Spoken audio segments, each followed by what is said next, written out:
میں ان کے در کا بھکاری ہوں فضل مولا سے، حسن فقیر کا جنت میں بستر ہوگا۔ الحمدللہ رب العالمین والصلاة والسلام علی خاتم النبیین، اما بعد فاعوذ باللہ من الشیطان الرجیم، بسم اللہ الرحمن الرحیم۔ الصلاة والسلام علیک یا رسول اللہ وعلی آلک واصحابک یا حبیب اللہ، الصلاة والسلام علیک یا نبی اللہ وعلی آلک واصحابک یا نور اللہ۔ ایک بار پھر مدنی چینل کے ناظرین، آپ کے لیے پیش خدمت ہے پروگرام کلام شہنشاہ سخن۔ اس پروگرام میں الحمدللہ مولانا حسن رضا خان حسن رحمۃ اللہ علیہ کے مبارک کلاموں کی تشریحات پیش کی جاتی ہیں، ان کے اشعار کی وضاحتیں اور ان کے اشعار کی میننگ سمجھائی جاتی ہیں کہ کیا آپ نے بیان فرمایا ہے۔ مولانا حسن رضا خان بہت بڑے شاعر، بہت بڑے عاشق رسول اور خانوادہ رضا کے ایک چمکتے سورج تھے، اور امام احمد رضا خان رحمۃ اللہ علیہ کے چھوٹے بھائی اور بہت بڑے عالم دین بھی تھے۔ آپ کی نعتیں بنام ذوق نعت کتاب میں مل جاتی ہیں، اور دعوت اسلامی کے مکتبۃ المدینہ نے بھی اسے پبلش کیا ہے۔ دعوت اسلامی .net سے بھی آپ اس کو حاصل کر سکتے ہیں۔ ان اشعار کو سمجھانے سے مراد کوئی شعر و شاعری کی محفل جمانا نہیں ہے، بلکہ ان اشعار میں بھی عشق خدا، عشق مصطفیٰ، عشق اولیاء، عشق صحابہ، عشق اہل بیت یہ ہمیں ملتا ہے۔ اور مقصد اس پروگرام کا یہی ہے کہ آپ کو یہ بھی بتایا جائے کہ ہمارے بزرگ کیسے اللہ و رسول عز و جل و صلی اللہ علیہ وآلہ وسلم سے پیار کرتے تھے، اور ان کی شاعری میں کیا ہے، کیونکہ خانوادہ اعلیٰ حضرت کے بڑے احسانات ہیں سنیوں پر، اور انہی احسانات میں سے یہ پیارے پیارے اشعار بھی ہیں۔ آج مدنی چینل کے ناظرین جو کلام ہم سنیں گے وہ کلام بہت ہی خوبصورت ہے، اور یہ منقبت غوث پاک رحمت اللہ علیہ ہے۔ اس سے پہلے آئیے درود پاک کی فضیلت سن لیتے ہیں۔ رحمت کائنات صلی اللہ علیہ وآلہ وسلم فرماتے ہیں، جو مجھ پر درود پڑھنا بھول گیا وہ جنت کا راستہ بھول گیا۔ صلو علی الحبیب صلی اللہ علی محمد صلی اللہ علیہ وآلہ وسلم۔ آئیے مدنی چینل کے ناظرین، حسب معمول اپنے پروگرام کے تھیم کے مطابق ہم پہلے کچھ اشعار آپ کو طرز میں سنائیں۔ بہت ہی خوبصورت، انتہائی یونیک کلام ہے، منقبت غوث اعظم بھی ہے، اور کچھ التجائیں بھی ہیں، کچھ صدائیں بھی ہیں، کچھ دعائیں بھی ہیں۔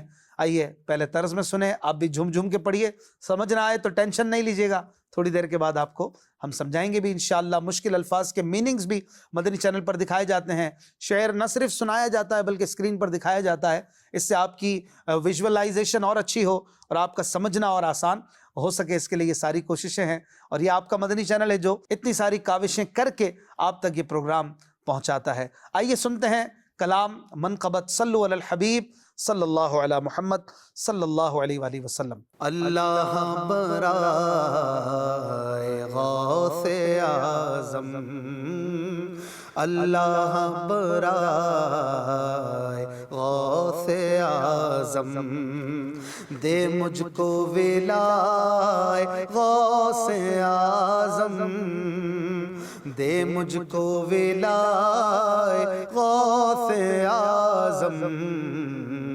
اللہ برائے غوث اعظم، دیدار خدا تجھے مبارک، دیدار خدا تجھے مبارک، اے محو لقاء اے غوث اعظم، اے محو لقاء اے غوث اعظم، اللہ برائے غوث اعظم، وہ کون کریم صاحب جود، وہ کون کریم صاحب جود، وہ کون